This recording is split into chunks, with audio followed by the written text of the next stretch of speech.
The reason why he's gone viral and crushed the internet and everyone's talking about him is because the guy has gained an obscene amount of muscle in a short space of time.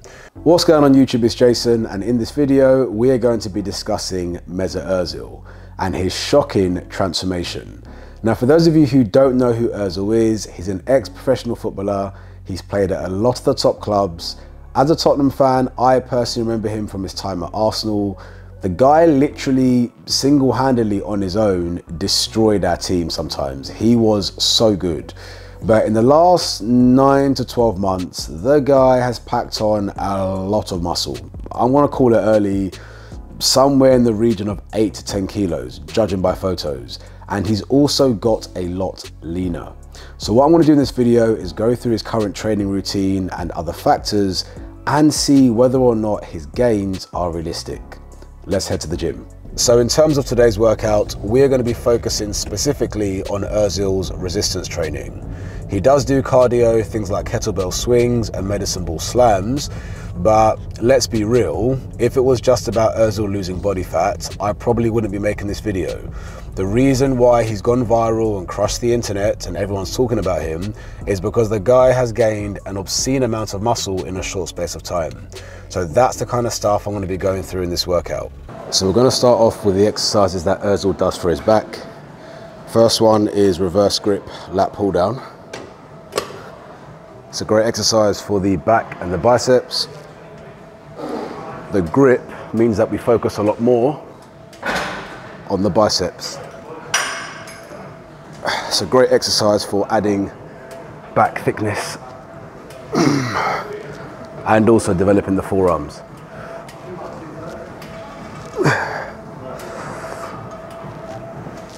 Next exercise for back is the single arm cable row. If you're looking to bodybuild, this is a great exercise to even out any muscular imbalances. Really get a good stretch on the lats and also work the forearms and bicep on either side. Good exercise. So final exercise that Ozil does for his back is machine rows. Again, good exercise, similar to the seated cable row, but obviously because you have the single levers on either side, you're able to work both sides of the back and biceps individually. Good exercise. Moving on to chest. Next exercise that Ozil does is the cable presses.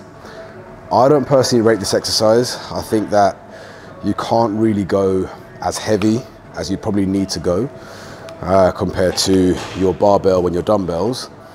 So great for Instagram, looks pretty good, but I think you'd be much better off doing something like cable flies because of the range of motion that the cables allows you to get. There isn't really a value add, I would say, with the presses. Moving on to the next workout that Ozil does, he does a dumbbell press with some sort of elbow to knee crunch. I'll show you. So dumbbell presses as normal, but then essentially he's like going back and forth with his legs like this, which is pretty dumb, to be honest, because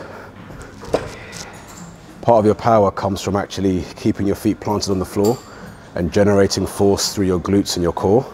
So when your feet are in the air, it means that you'll be lifting less weight than if you just press normally. So probably another dumb Instagram workout, but Ozil actually does this particular exercise with the 50s. Last exercise that Ozil does for chest is in and out press ups. So essentially it's pressing up wide on the outside and coming in for your triceps like so.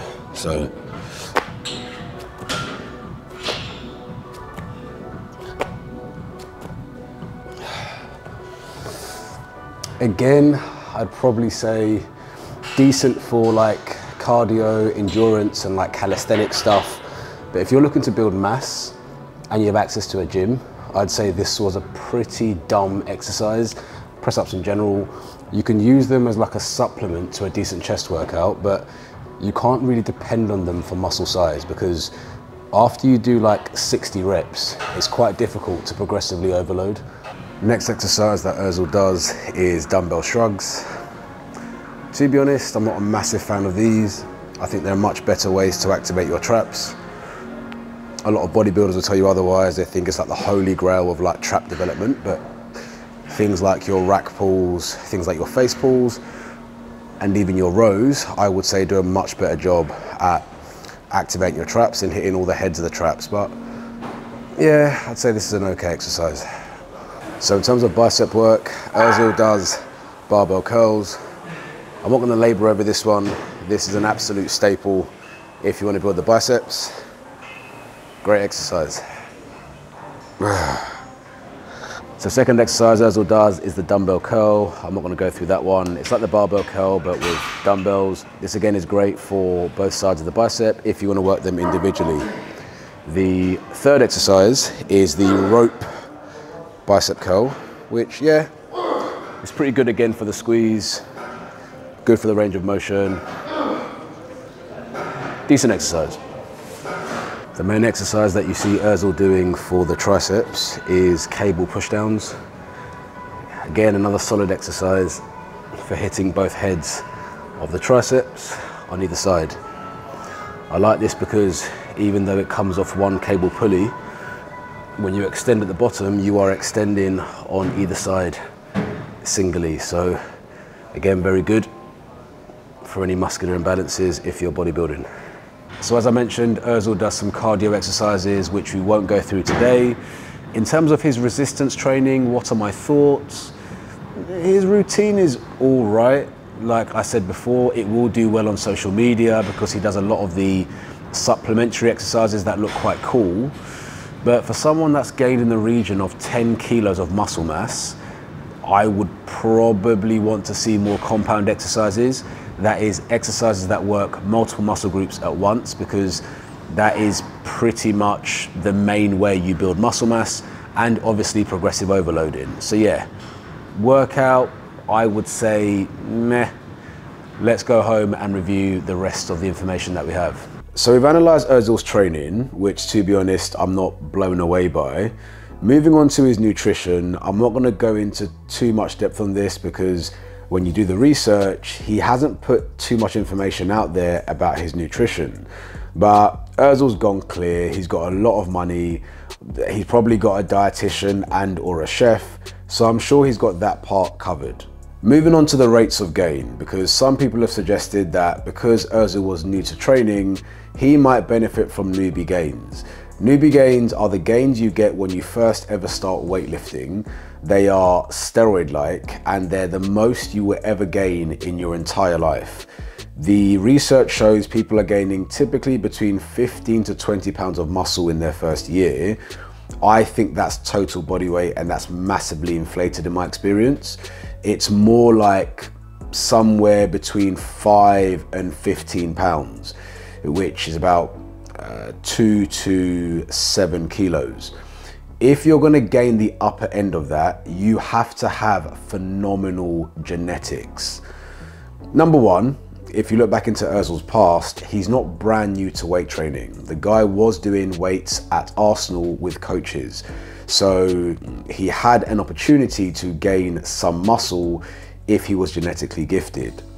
Number two, sorry, Ozil was a bag of bones. Like, he was very slim in his football days and he wasn't necessarily cut. Like, if you look at his build, he didn't look like someone with superior genetics.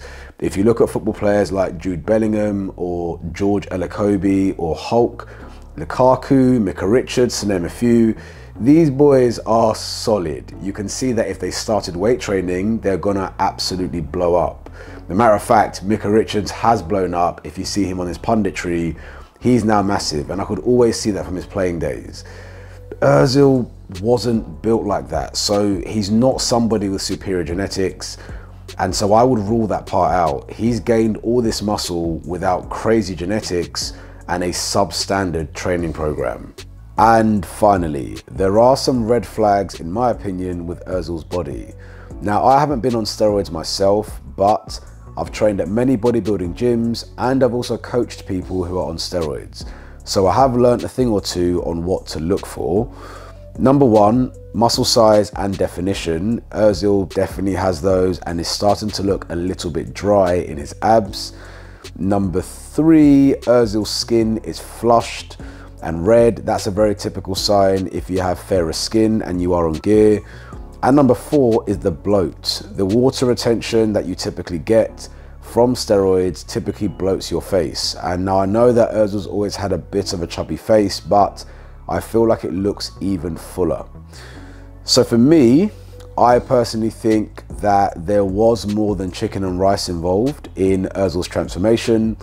As to what that was, I don't know. Let me know in the comments. He looks good and he's gained some decent muscle, but even for a newbie, I will be expecting those sort of gains over maybe 2 to 3 years, and that's if you had good genetics. But that's my opinion. I don't know everything, I'm not his doctor.